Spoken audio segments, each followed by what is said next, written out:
berjumpa kembali Bapak Ibu Saudara terkasih dalam Tuhan. Mari kita akan sama-sama berdoa dan kita memohon kemurahan Tuhan.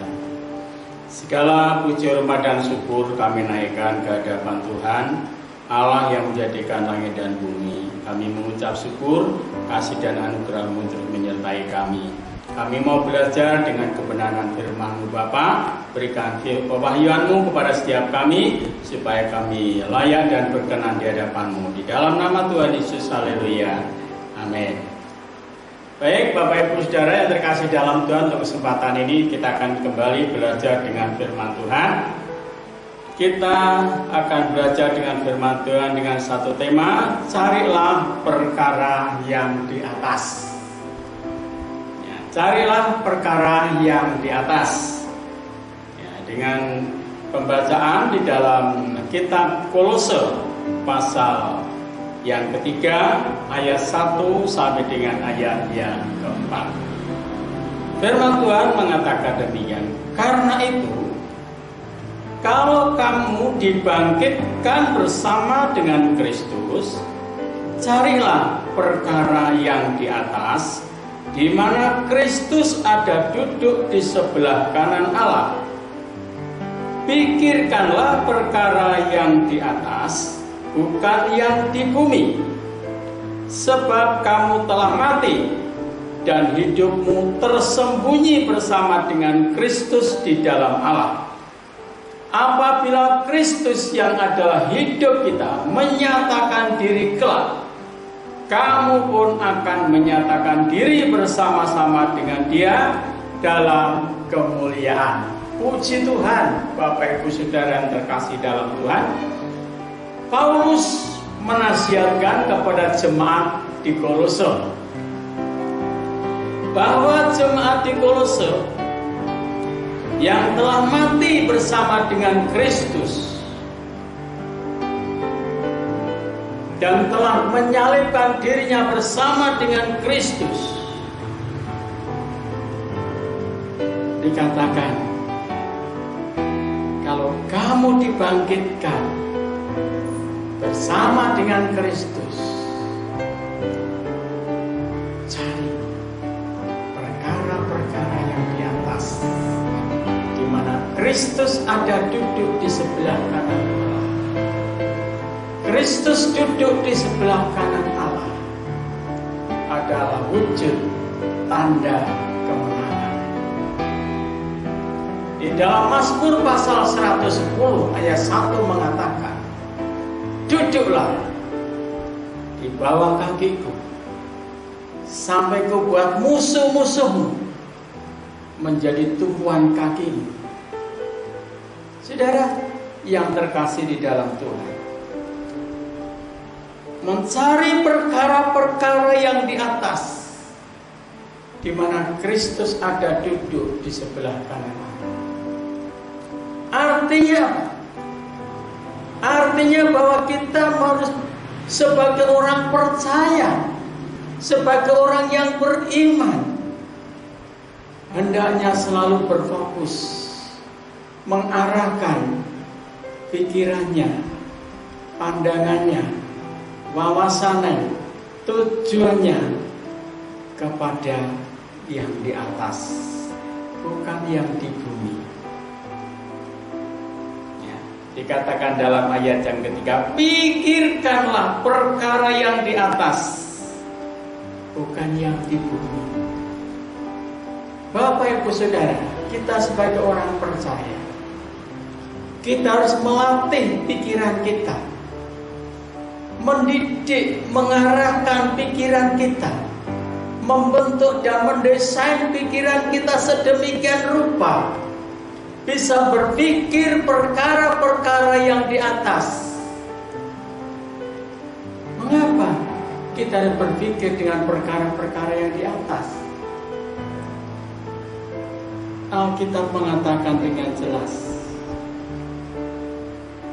di dalam Efesus pasal 1 ayat 3 dikatakan, terpujilah Allah. Dan di dalam Kristus Yesus, Allah telah menyediakan disediakan satu harta di surga oleh karena Yesus Kristus. Harta di surga tersimpan bagi orang yang percaya. Karena hidup kita adalah bersama dengan Kristus di surga, kita harus memikirkan perkara-perkara yang di atas dan membiarkan sikap kita ditentukan olehnya. Saudara, sikap hati, pikiran harus menyatu dengan Kristus. Ya. Lalu yang kedua, kita harus menilai, mempertimbangkan dan memikirkan segala sesuatu dari sudut pandang kekekalan surgawi. Saudara, apapun kondisinya, bagaimanapun keadaannya, seperti apapun situasinya, kehidupan kita sebagai orang yang telah mati dan telah dibangkitkan bersama dengan Kristus, kita punya satu motivasi, yaitu kekekalan. Hidup kekal bersama-sama dengan Kristus. Hidup kekal bersama-sama dengan Bapa di surga. Berbicara tentang hidup kekal itu bukan hanya hidup selama-lamanya, tetapi juga berbicara tentang kualitas, karakter, gaya hidup. Ya. Yang mengarah kehidupannya kepada kekekalan. Dan itu sifatnya adalah individu, pribadi. Tuhan Yesus mengatakan demikian. Jika seseorang tidak menjadi muridku, dia harus meninggalkan bapaknya, ibunya, sanak saudaranya, istrinya, anak-anaknya, lalu mengikut aku. Apa artinya itu? Apa kita harus meninggalkan tanggung jawab? Oh tidak. Artinya bahwa mengiring Yesus itu sifatnya pribadi, sifatnya individu, tanpa bergantung kepada siapapun, berpijak kepada satu kaki, yaitu Kristus, yang menjadi tumpuan utama, yang menjadi andalan utama adalah Kristus. Rasul Paulus mengatakan, bagiku hidup itu Kristus dan mati itu suatu keuntungan. Ya. Lanjut. Bagian yang ketiga, ya. Tujuan dan sasaran kita hendaklah mencari hal-hal yang rohani dan selalu melawan yang namanya dosa. Apa itu dosa? Dosa. Jangan sekali-kali kita berkompromi dengan yang namanya dosa. Sekecil apapun yang namanya dosa adalah dosa. Dan itu akan menodai kehidupan kita, mencemari rohani kita, mencemari nilai-nilai rohani kita di hadapan Allah. Mungkin orang lain tidak tahu, tapi Allah, Dia Maha tahu. Ya. Mengapa kita harus mengadakan satu perlawanan dengan yang namanya dosa? Yang keempat, yaitu mengenakan watak Kristus dan semua sifat baik, kuasa, pengalaman dan berkat rohani yang adalah bersama dengan Kristus di surga. Menanamkan, menaruh watak sifat Kristus. Nah, coba kita baca sifat Kristus itu seperti apa dan bagaimana. Ya, coba kita lihat di dalam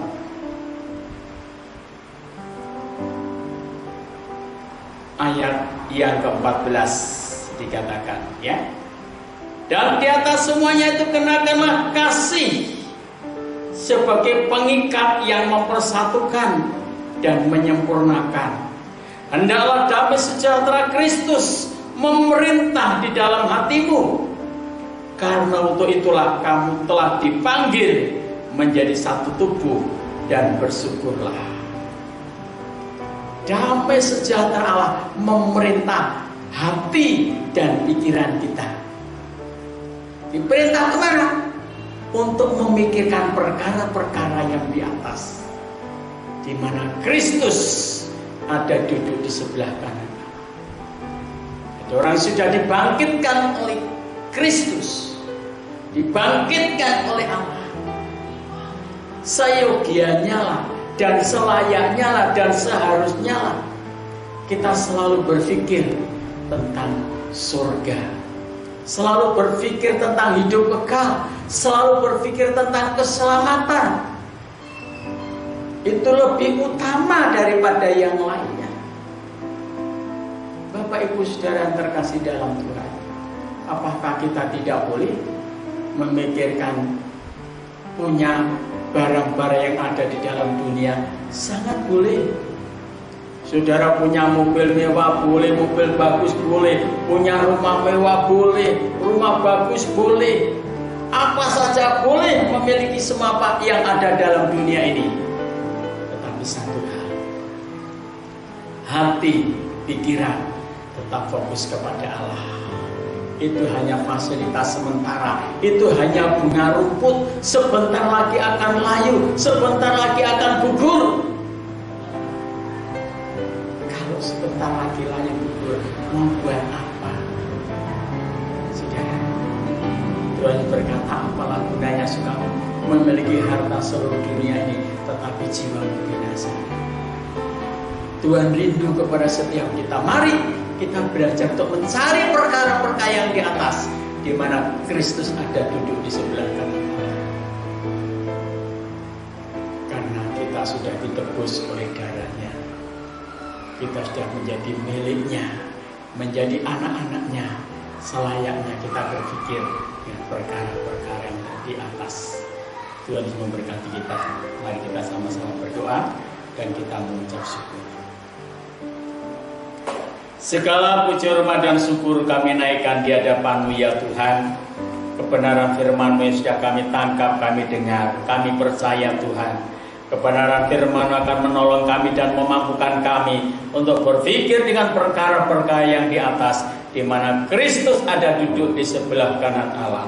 Terpujilah nama-Mu ya Tuhan. Kami mengucap syukur kalau Engkau berkenan kepada kami semua orang-orang percaya untuk senantiasa berpikir tentang surga, berpikir tentang kekekalan, kehidupan yang kekal. Terpujilah nama-Mu ya Tuhan. Kami mengucap syukur. Segala kemuliaan bagi Tuhan Bapa segala terang, Bapa di dalam nama Tuhan Yesus. Haleluya. Amin.